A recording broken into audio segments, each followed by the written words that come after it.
Hello, everyone. Today, we're going to talk about a game-changing story in the gaming industry. The epic acquisition of Activision Blizzard by Microsoft. This was a nearly 2-year-long anti-monopoly tug-of-war involving the US, EU, and UK's legal landscapes, ending in Microsoft's victory. Many people say this acquisition could reshape the entire gaming industry. Let's delve into it together. First, let's introduce Activision Blizzard. In short, Activision Blizzard is a legend in the gaming world.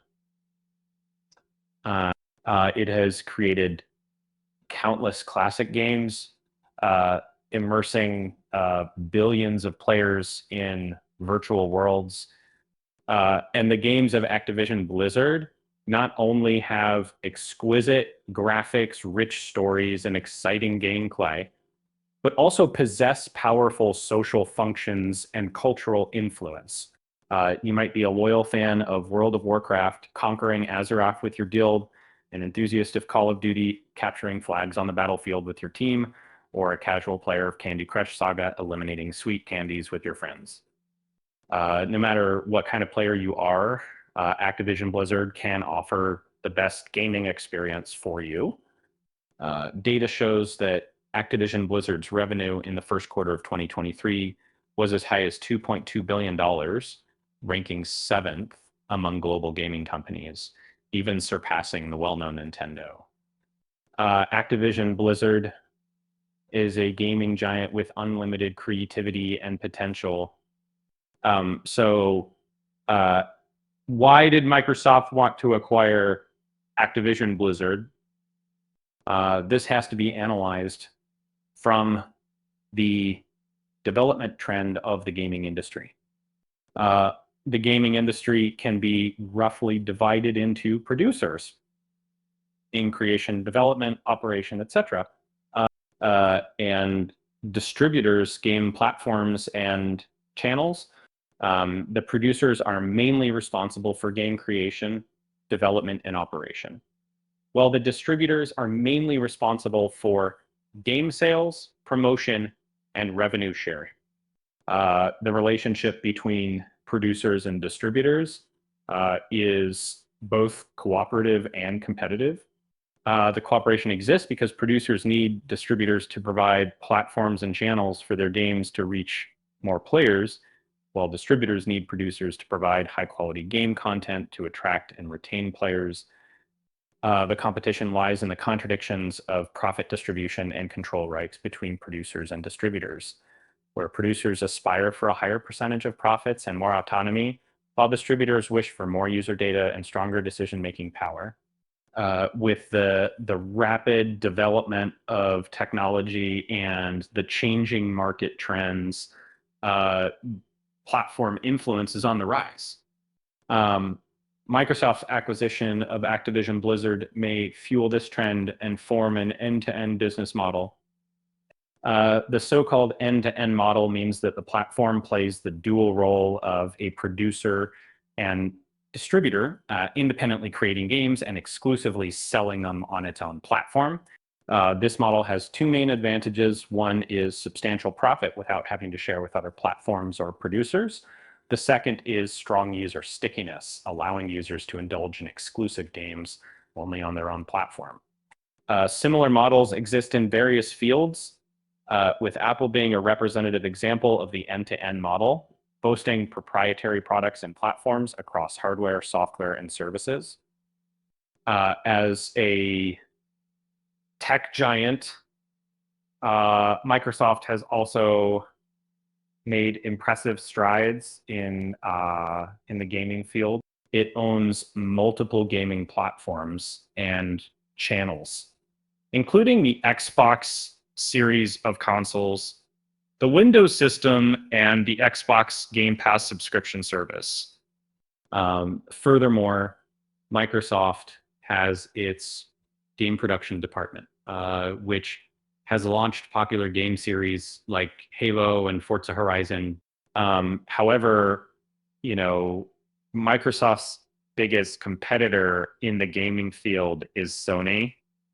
Sony's PlayStation series of consoles hold a leading position in the global market and have more exclusive games like Uncharted, The Last of Us, and Marvel Spider-Man. These exclusive games have not only attracted a vast number of players, but also won high acclaim in the industry.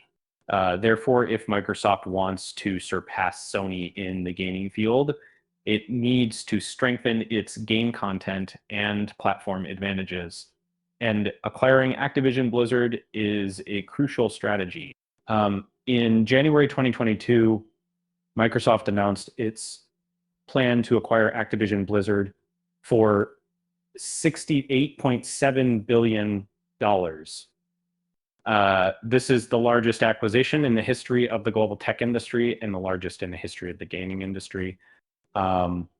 This acquisition caused a sensation and shock, not only because of its massive amount, but also because of its potential far-reaching impact. If the acquisition succeeds, Microsoft will own all game brands and resources under Activision Blizzard, meaning Microsoft will become the third largest gaming company in global revenue, second only to Tencent and Sony. However, Tencent's main interests are concentrated in the mobile segment, while Sony and Microsoft have been more competitive in the console segment. Thus, if the acquisition is successful, it will undoubtedly have a greater impact on Sony. In addition, acquiring Blizzard will allow Microsoft to accelerate its growth in mobile, PC, console, and cloud domains, and will be beneficial for Microsoft in building the metaverse. The metaverse, a term you've likely heard by now, refers to a virtual digital world that allows users to engage in various social, entertainment, and educational activities. Many tech giants have begun actively laying the groundwork in this field. For instance, Facebook even changed its name to Meta, signifying its commitment to the metaverse. Microsoft also believes the metaverse is the future, and Activision Blizzard, with several games known for their strong communities and immersive experiences, could provide robust support for Microsoft's metaverse ambitions. For example, users could jump from Azeroth in World of Warcraft to the Cthulhu sector in StarCraft, or from the hard table in Hearthstone to the hellish realms of Diablo. Microsoft could also leverage Blizzard's gaming communities and influence to attract more users and partners to the metaverse. For instance, users could participate in various Blizzard activities and competitions, such as BlizzCon and the Blizzard Global Invitational, and interact and compete with other players, celebrities, and streamers. Users could also create and discover various content and applications in the metaverse, such as homemade maps, mods, mini games, etc., and collaborate and trade with other developers, creators, and merchants. Of course, such a huge acquisition has not been smooth sailing. After Microsoft announced its acquisition of Activision Blizzard, regulatory authorities in several countries and regions, including the United States, the European Union, and the United Kingdom, began antitrust reviews. Antitrust reviews are investigations and supervision by government departments into potential monopolistic practices between companies aimed at maintaining market competition order and consumer interests. The reviews typically examine whether the acquisition would lead to too high a concentration in the market, whether it would harm the rights and interests of other competitors or consumers, and whether it would hinder market innovation. However, it's worth noting that antitrust generally targets monopolistic behavior, not a monopolistic position. During the review process, there was intense wrangling among Microsoft, Sony, and other parties. Sony, as Microsoft's biggest rival in the gaming field, has always tried to prevent Microsoft's acquisition of Activision Blizzard. Sony believes this acquisition would give Microsoft a monopoly in the gaming market and deprive players of the opportunity to play Activision Blizzard games on other platforms. Sony also fears losing important game series like Call of Duty from Activision Blizzard, losing its advantage in the console market. However, due to limited financial resources, Sony couldn't offer a higher acquisition price to compete with Microsoft. Sony could only try to block the acquisition in other ways, such as putting pressure on regulatory agencies or seeking alliances with other gaming companies. Microsoft has successfully fought antitrust battles across the three major fronts of the US, EU, and UK. And so throughout the antitrust process, Microsoft demonstrated its wisdom and determination, employing various strategies to persuade regulatory bodies and the public. Firstly, Microsoft signed game sharing contracts with other gaming platforms to demonstrate that it would not monopolize Activision Blizzard's games. These contracts included cooperation agreements with Nintendo, Steam, and Epic Games, ensuring that Activision Blizzard's games could still be sold and run on these platforms. Secondly, Microsoft committed to continuing to support Activision Blizzard's independent operation and innovation without interfering with its internal management and culture. Microsoft also stated that it would provide Activision Blizzard with more resources and technical support to help create a better gaming experience. Lastly, Microsoft emphasized the positive implications of the acquisition for the gaming industry and players, believing that it would promote diversity and quality in game content, increase player choice and engagement, and drive the development and innovation of the gaming industry. The most crucial battle in the antitrust review was the hearing at the US federal court. This hearing lasted for 5 days, with both sides deploying their legal teams and expert witnesses for intense debates and confrontations. The Federal Trade Commission, FTC, was the main force opposing the acquisition, arguing that it would lead to Microsoft monopolizing the gaming market and harm the interests of other competitors and consumers. However, in the 3 million internal documents from Microsoft, the FTC failed to find evidence of Microsoft's intent to monopolize. Instead, internal documents provided by Microsoft showed that Sony's CEO believes Microsoft's acquisition of Activision Blizzard would not lead to monopoly. The FTC tried to prove that Activision Blizzard is a unique and irreplaceable game maker, but Microsoft's lawyers pointed out that Activision Blizzard isn't the only company offering high-quality games in the market, and players could achieve. In the end, the court ruled against the FTC, stating that Microsoft would not monopolize Activision Blizzard, and that the acquisition was in line with the principles of fair competition.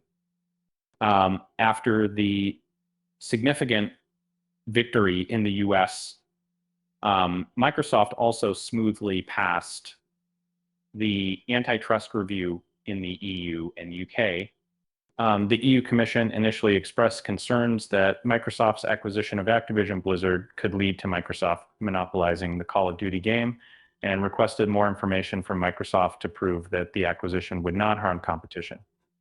However, after seeing the game sharing contracts Microsoft signed with other platforms, the EU Commission changed its stance and approved the acquisition in July 2023, The EU Commission stated that it believed the acquisition would not adversely affect the European gaming market and would be beneficial for the development and innovation of the gaming industry. The UK's Competition and Markets Authority also indicated in September 2023 that it might revoke the previous prohibition on the acquisition, officially approving it in October 2023. The CMA believed that the acquisition would not have a significant negative impact on the UK's gaming market, and Microsoft had made sufficient commitments to ensure that Activision Blizzard's games would still be sold and run on other platforms. After almost 2 years of antitrust tug of war, Microsoft officially completed the acquisition of Activision Blizzard on October 13th, 2023. This was a moment worth celebrating, not only for Microsoft and Activision Blizzard, but also for the entire gaming industry and its players. Activision Blizzard's stock price surged after the completion of the acquisition, reflecting the market's confidence and expectations. Following the acquisition, Microsoft's position in the gaming industry was further elevated, with its revenue expected to surpass Apple and Sony, ranking second globally after Tencent, making it the second largest gaming company in the world. Microsoft will also accelerate its growth in mobile, PC, console, and cloud sectors, which will benefit Microsoft's metaverse construction. Sony ultimately accepted Microsoft's acquisition decision, ending its resistance. Sony's CEO Jim Ryan stated that he respects the choices of Microsoft and Activision Blizzard and hopes to maintain a good cooperative relationship with them. This is the story of Microsoft's century acquisition war for Activision Blizzard. A story filled with passion, wisdom, determination, and innovation. This story tells us that in the battlefield-like gaming industry, there are no permanent enemies or friends, only permanent interests. Microsoft and Activision Blizzard achieved a win-win situation through this acquisition, bringing new opportunities and challenges to the gaming industry. We look forward to seeing the outstanding games they will bring us in the future. And thank you for tuning in to this episode.